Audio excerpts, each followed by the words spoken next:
nyaron iki pancen rada mungsuhan kok dadi ora cocok. Nggih mboten napa-napa.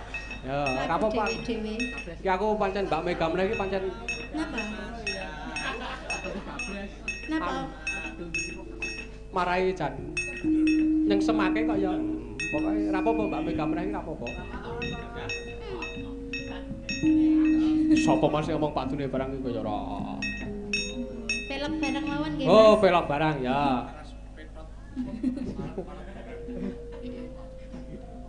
Nganterke apa, Mbak? Caping gunung mawon. Caping gunung velg barang. Nggih. Ya. Apik. Langsung ke mawon.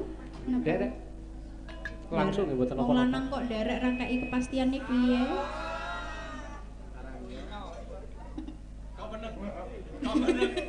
Wingit, wingit. Ah, ora ndak kleru. Wes semesta ndak ora merestui aku.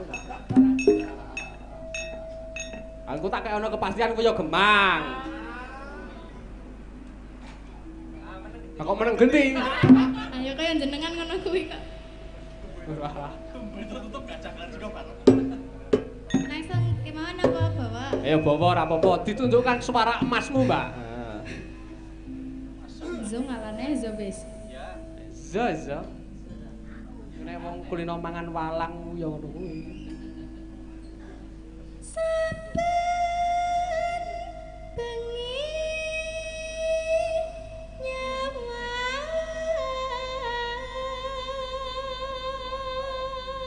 Bejan.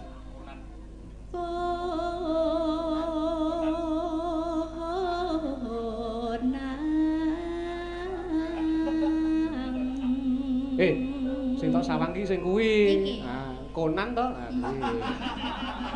Masuk nyawang Zaki ngono. Masuk ngono. Ora masuk, heeh. Rasah tiba.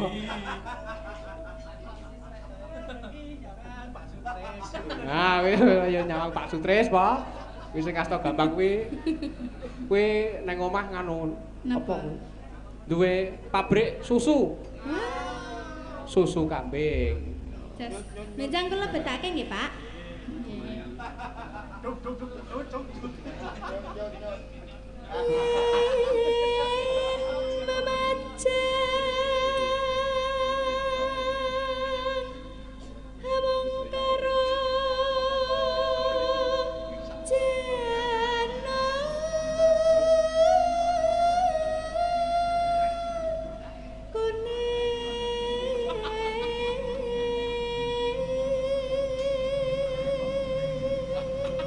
Nek belok barang ki tenan kok.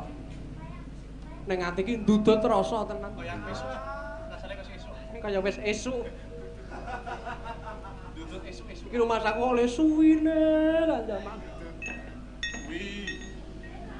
Iki nek esuk-esuk ngene iki tangi turu, ta. Gawe. Gawe wedang ta, wedang panas gulane gula batu terus ngrungokke suarane emak dan Mbak Mega iki jan wah wangune ora jamak. Ya, Mbak.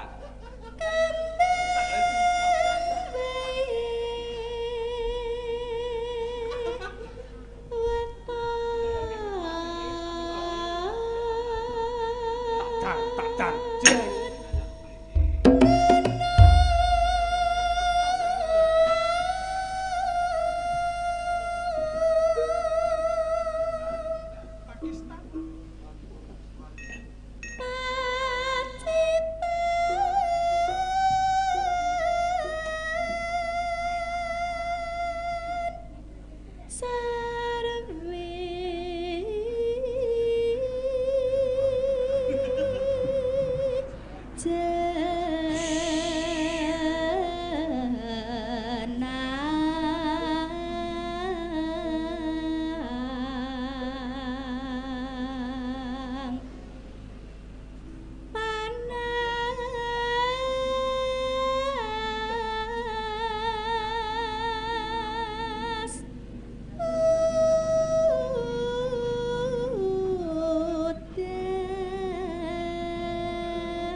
Nyut tenan kok.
Nyut-nyut tenan kok pancen suaramu kuwi cenah apik tenan.